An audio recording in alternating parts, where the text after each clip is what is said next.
Potential, heading यही है।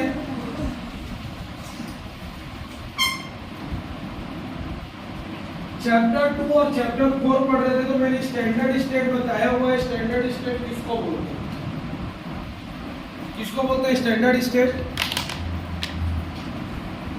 Chapter 2 और चैप्टर 4 में पढ़े हैं। अगर हम लोग किसी भी चीज को किसमें मेजर करते हैं, 298 केल्विन टेम्परेचर पे, किसमें मेजर करते हैं 298 केल्विन टेम्परेचर पे और 1 एटमॉस्फेरिक प्रेशर पे, तो किसी भी चीज का मेजरमेंट क्या कहलाता है, उसका स्टैंडर्ड मेजरमेंट क्या कहलाता है, स्टैंडर्ड मेजरमेंट। पढ़े थे इस इक्वेशन में, पढ़े थे कुछ याद तो। स्टैंडर्ड वाला वर्ड कौन से चैप्टर के कौन से इक्वेशन में पढ़े? हाँ, चैप्टर का नाम तो बता दें, टॉपिक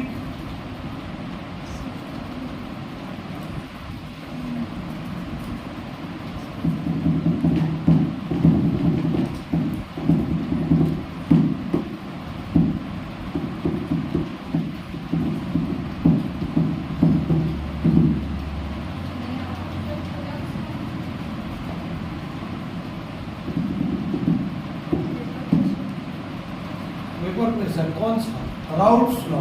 इसमें पढ़े थे सबसे पहले राउट्स लॉ में पढ़े थे 298 केल्विन टेम्परेचर और 1 atm प्रेशर पर पीए किसके इक्वल हो जाता है, पीए 0 के, जब एक्सए की वैल्यू कितनी होती है 1। सबसे पहले यही पढ़े, जब एक्सए की वैल्यू 1 होती है तो पीए अपने कौन से स्टेट पे रहता है, स्टैंडर्ड स्टेट पे रहता है। स्टैंडर्ड स्टेट के लिए कैसा यूज करते हैं, 0। ये पढ़ चुके।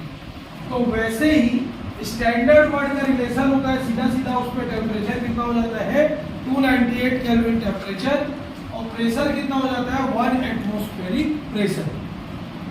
तो अगर हम लोग एक बीकर लें और इस बीकर में किसी मेटल का सॉल्यूशन डाल दें और मेटल का सॉल्यूशन डालने के बाद अगर उसमें इलेक्ट्रोड लगाया जाए और इलेक्ट्रोड लगा के उस पर करंट अप्लाई किया जाए, क्या अप्लाई किया जाए, करंट अप्लाई किया जाए, तो उस पर एक पोटेंशियल क्रिएट होता है। उस पोटेंशियल को हम लोग क्या बोलते हैं, इलेक्ट्रोड पोटेंशियल। क्या बोलते हैं, इलेक्ट्रोड। लेकिन अगर ये potential 298 kelvin temperature and 1 atm pressure पर कैलकुलेट किया जाए तो ये इलेक्ट्रोड पोटेंशियल ना कहला के क्या कहलाता है, स्टैंडर्ड इलेक्ट्रोड पोटेंशियल। क्या कहलाता है, स्टैंडर्ड इलेक्ट्रोड पोटेंशियल। तो डेफिनेशन वही होगा, when electrode potential is calculated at 298 kelvin temperature and 1 atmospheric pressure, then the electrode potential is called standard electrode potential.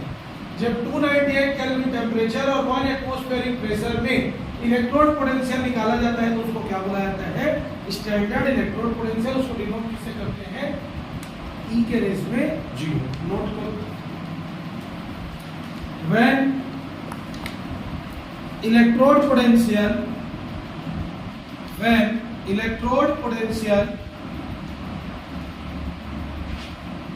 is calculated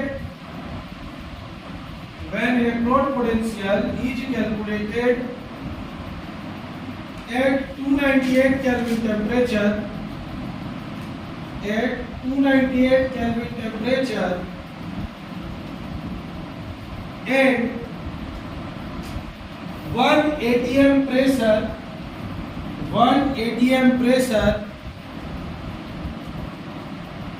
atm मतलब atmospheric pressure, then it is called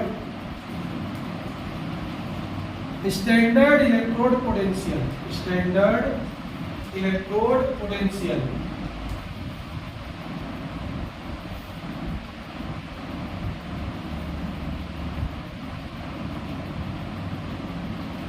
It is denoted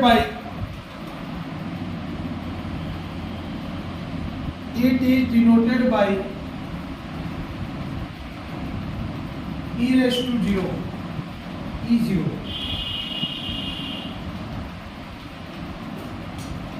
clear है, go down. अब देखो इसके अगर types देखा जाए तो इसके 2 टाइप्स आएंगे। क्या क्या आएगा, स्टैंडर्ड ऑक्सीडेशन पोटेंशियल और एक क्या आएगा स्टैंडर्ड रिडक्शन पोटेंशियल। क्योंकि दो बीकर होते हैं हमारे पास, एक बीकर में ऑक्सीडेशन होता है, दूसरे बीकर में क्या होता है रिडक्शन होता है। तो जिसमें ऑक्सीडेशन होगा वो तुम्हारा क्या कहलाएगा स्टैंडर्ड ऑक्सीडेशन पोटेंशियल, और जिसमें तुम्हारा रिडक्शन होगा वो तुम्हारा क्या कहलाएगा स्टैंडर्ड रिडक्शन पोटेंशियल। इसको डिनोट करेंगे E0 ऑक्स, इसको डिनोट करेंगे E0 रेड। नोट करो इसके टू टाइप्स होंगे, standard oxidation potential, standard reduction potential.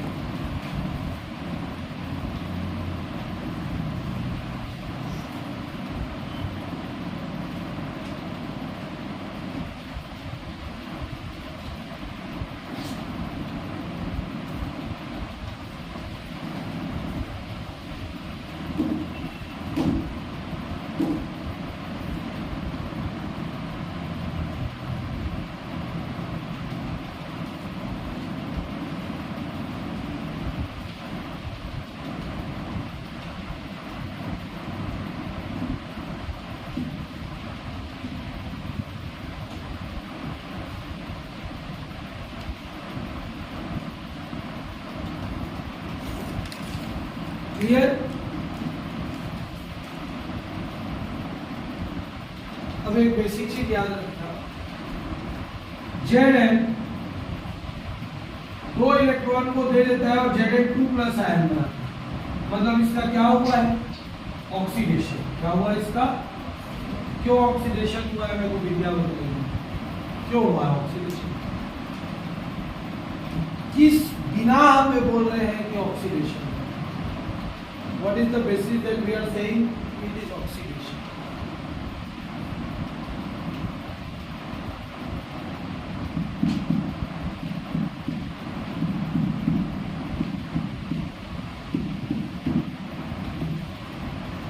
नहीं पता, कल ही पढ़े हैं, परसों पढ़े हैं, नरसों पढ़े हैं। बता बिल्कुल कैसे बोल सकते हैं कि इसमें ऑक्सीडेशन हो, लिख तो दिया हो, but how we can say that, what is the definition of oxidation.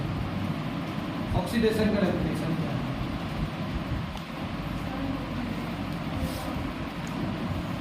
तो हुआ क्या हो रहा है इलेक्ट्रॉन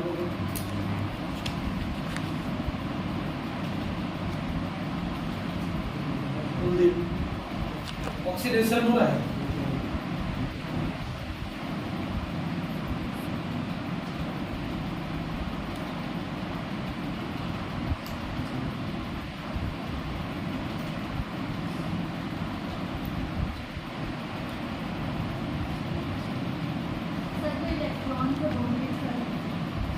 इलेक्ट्रॉन को डोनेट कर रहा है कि इलेक्ट्रॉन उससे बाहर निकल गया।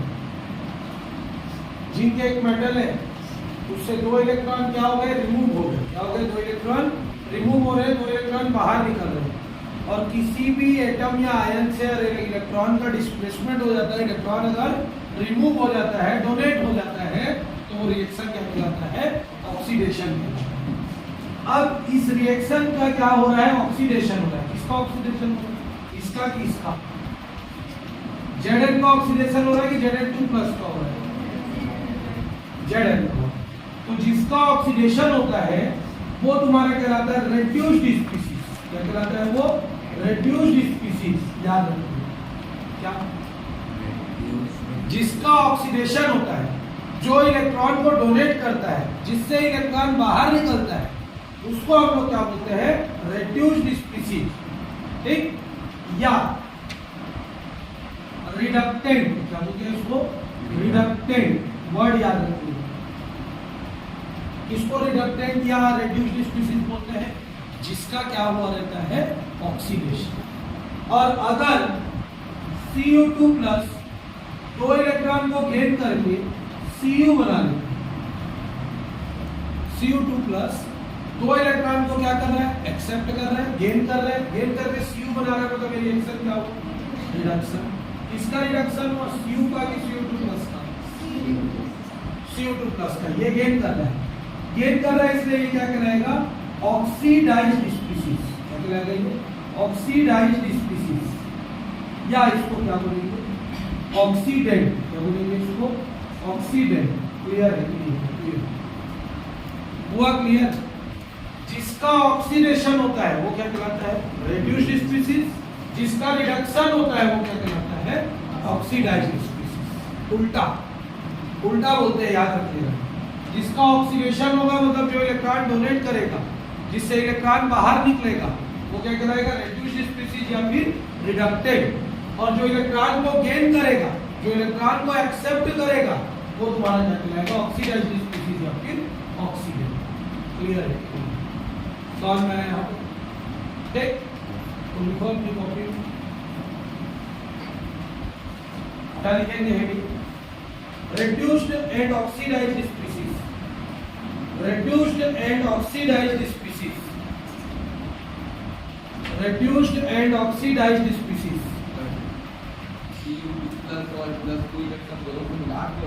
नहीं, सिर्फ CU2 जिसमें जुड़ेगा, जिससे निकलेगा, जिसमें जुड़ेगा और जिससे निकलेगा। इससे निकला reduced, इसमें जुड़ा heading for reduced species and oxidized species।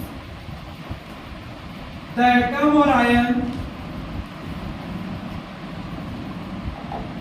which donates electron, the atom or ion which donates electron or removal of electron takes place, or removal of electrons takes place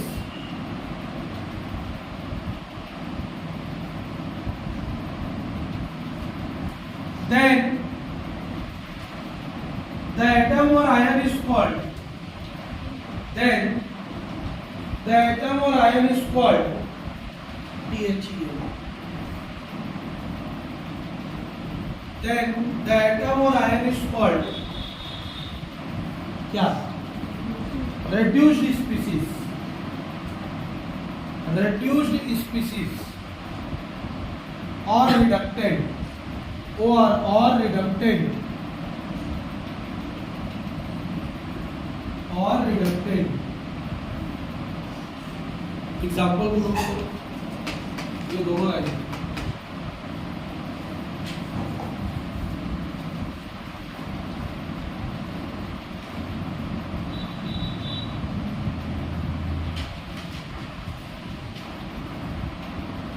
paragraph change,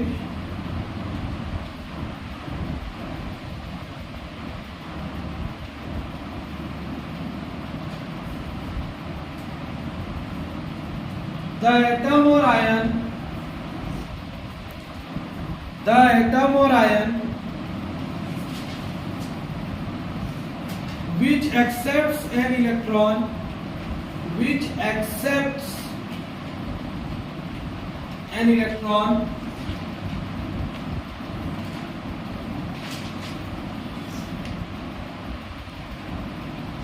or gain an electron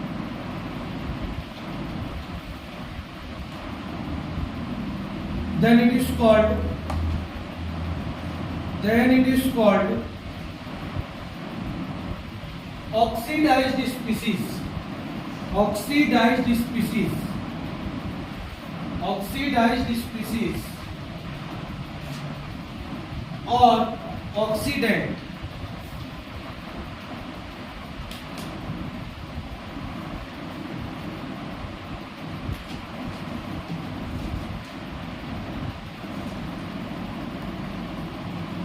ठीक, clear है, समझ में आया कि नहीं आया? मेरे को ये बताओ स्टैंडर्ड इलेक्ट्रोड पोटेंशियल क्या होता है? जब इलेक्ट्रोड पोटेंशियल 298 केल्विन टेम्परेचर और 1 एटमॉस्फेरिक प्रेशर पे निकालते हैं तो क्या कहलाता है स्टैंडर्ड इलेक्ट्रोड पोटेंशियल। कितने टाइप का होता है? दो टाइप का होता है, क्या क्या? ऑक्सीडेशन और रिडक्शन। ऑक्सीडेशन वाले को क्या बोलते हैं? Standard oxidation potential. रिडक्शन वाले को क्या बोलते हैं? Standard reduction potential. इसको डिनोट करते हैं E0 ऑक्स, इसको डिनोट करते हैं E0 रेड। अब इसी के बेसिस पे हम पढ़ते हैं रिड्यूस्ड स्पीसीज और ऑक्सीडाइज्ड स्पीसीज। जिसका ऑक्सीडेशन होता है वो क्या कहलाता है? रिड्यूस्ड स्पीसीज या रिडक्टेंट। जिसका जिसका रिडक्शन होता है वो क्या कहलाता है? ऑक्सीडाइज्ड स्पीशीज या ऑक्सीडेज। क्लियर है? यहाँ खत्म, आगे बढ़े। कर दूं ना या नहीं रेस? तुम लोग का लेकिन ना पढ़ाई का स्टैंडर्ड बहुत लो है। पूरा पढ़ रहा है, पॉज कर दे थोड़ा सा, तुम भी देखना। एक इंपॉर्टेंट टॉपिक अभी पढ़ेंगे और वो इंपॉर्टेंट टॉपिक 11th का है, 12th में सिर्फ छोटा सा है, लेकिन इस बार धोखा कर दिया था, आ जाता है topic paper. Electrochemical series, electrochemical series, इसको किस नाम से जाना जाता है? Activity series. किस नाम से जाना जाता है? एक्टिविटी सीरीज, याद रखिएगा। इलेक्ट्रोकेमिकल सीरीज को किस नाम से जाना जाता है? एक्टिविटी सीरीज के नाम से जाना जाता है। इसमें यह बताया गया जितने भी एलिमेंट्स होते हैं उन एलिमेंट्स को स्टैंडर्ड रिडक्शन पोटेंशियल के, स्टैंडर्ड रिडक्शन पोटेंशियल के इंक्रीजिंग ऑर्डर में अरेंज किया गया। इसमें अरेंज किया गया, इंक्रीजिंग ऑर्डर में अरेंज किया गया, और उससे जो हमको सीरीज मिला उस सीरीज को हम क्या बोलते हैं? Electrochemical series. जितने भी एलिमेंट्स हैं सब एलिमेंट्स का क्या निकाले? Standard reduction potential. Standard reduction potential elements का निकालने के बाद उसको किस में अरेंज कर दिए? इंक्रीजिंग ऑर्डर पे। इंक्रीजिंग ऑर्डर पे जैसे ही हम लोगों ने अरेंज किया तो हमको क्या मिला? एक सीरीज मिला। उस सीरीज को अपन क्या बोलते हैं? Electrochemical series. इलेक्ट्रोकेमिकल सीरीज का सबसे पहला एलिमेंट होता है क्लोरीन। क्या होता है? क्लोरीन। बीच में आता है हाइड्रोजन। क्या आता है? हाइड्रोजन। और लास्ट में आता है तुम्हारा लिथियम। क्या आता है? लिथियम। क्लियर है कि नहीं? सबसे ज्यादा स्टैंडर्ड रिडक्शन पोटेंशियल किसका होता है? उल्टा बोल दिया, लिथियम का। फिर किसका होता है? हाइड्रोजन का। फिर किसका होता है? क्लोरीन। ठीक, लिथियम का क्या होता है? सबसे कम। फिर हाइड्रोजन का मिड में। मिड में मतलब कितना होता है? 0.00 वोल्ट। कितना होता है? 0.00 वोल्ट। और फ्लोरीन का कितना होता है? 3.17 वोल्ट। कितना होता है? 3.17 वोल्ट। याद नहीं आ रहा है, -2.37 या 57 है इसका। ठीक है, ये नेगेटिव होता है, ये 0 होता है, और इसका पॉजिटिव होता है। बुक से देख के लिखवा दूंगा बाद में। अभी सिर्फ याद रखेंगे इलेक्ट्रोकेमिकल सीरीज क्या होता है। तो जितने भी एलिमेंट्स है उन एलिमेंट्स को स्टैंडर्ड रिडक्शन पोटेंशियल सभी का कैलकुलेट करते हैं। कितना एलिमेंट होता है? 118। 118 एलिमेंट का हम क्या कैलकुलेट कर देते हैं? Standard reduction potential. और जो जो वैल्यू आती है सबको किसमें जमा देते हैं? इंक्रीजिंग ऑर्डर में। मतलब नेगेटिव टू कहां? पॉजिटिव। तो जब नेगेटिव टू पॉजिटिव हम लोग एलिमेंट्स को अरेंज करते हैं किसके बेसिस पे? स्टैंडर्ड रिडक्शन पोटेंशियल के बेसिस पे, तो जो सीरीज मिलता है वो सीरीज क्या कहलाता है? Electrochemical series. ठीक, जितने भी एलिमेंट्स हैं उन एलिमेंट्स का क्या निकालना है? Standard reduction potential. और स्टैंडर्ड रिडक्शन पोटेंशियल निकालने के बाद उसको किसमें अरेंज कर देना है? इंक्रीजिंग ऑर्डर, छोटे से बड़ा, नेगेटिव टू पॉजिटिव। तो हमको जो सीरीज मिलेगा वो एलिमेंट का सीरीज क्या कहलाएगा? इलेक्ट्रोकेमिकल सीरीज या फिर एक्टिविटी सीरीज। क्लियर है? आप मतलब एक्टिविटी सीरीज क्यों बोलते हैं? अब इसको भी समझ लेते हैं, फिर एक साथ। एक्टिविटी सीरीज क्यों बोलते हैं? क्योंकि जैसे जैसे स्टैंडर्ड रिडक्शन पोटेंशियल बढ़ता जाता है उसकी रिएक्शन करने की कैपेबिलिटी क्या होती जाती है? इंक्रीज होती जाती है। हमको पता है लिथियम छोटे साइज का होता है और क्लोरीन बड़े साइज का होता है। क्लोरीन ज्यादा इलेक्ट्रोनेगेटिव होता है, ये पहले से जानते हैं। जिसकी जितनी ज्यादा इलेक्ट्रोनेगेटिविटी होगी उतना रिएक्शन कैपेबिलिटी क्या हो जाएगा? बढ़ जाएगा। तो जब स्टैंडर्ड रिडक्शन पोटेंशियल बढ़ता है तो उसकी रिएक्शन करने की कैपेसिटी भी क्या होने लग जाती है? बढ़ने लग जाती है। और इसी के कारण इसकी रिएक्टिविटी क्या हो जाती है? इंक्रीज। इसलिए इस सीरीज को क्या बोला जाता है? Activity series. 10th में भी ऐसे पढ़ाया गया था ना, लिथियम, सोडियम, पोटेशियम, ऐसा करके बीच में हाइड्रोजन था, फिर ऐसा करके एक सीरीज दिया हुआ था ऐसे 10th के मेटल वाले चैप्टर में। इसको हम लोग बोलते थे रिएक्टिविटी सीरीज, रिएक्शन करने की कैपेबिलिटी। तो उसी रिएक्शन करने की कैपेबिलिटी को 12th में जाके हम लोग कैसा पढ़ते हैं? वास्ट ओरली पढ़ लेते हैं। ये प्रैक्टिकली बता रहा है कि जब स्टैंडर्ड रिडक्शन पोटेंशियल में हम एलिमेंट्स को अरेंज करेंगे तो ये सीरीज बनेगा, और जब ये सीरीज बनेगा तो क्या होगा? उसकी रिएक्टिविटी इससे मापी जा सकती है, कौन ज्यादा रिएक्टिव होगा। नीचे जितने एलिमेंट आते जाएंगे उनकी रिएक्टिविटी उतनी क्या हो जाती है, बढ़ती जाती है। पॉज करो।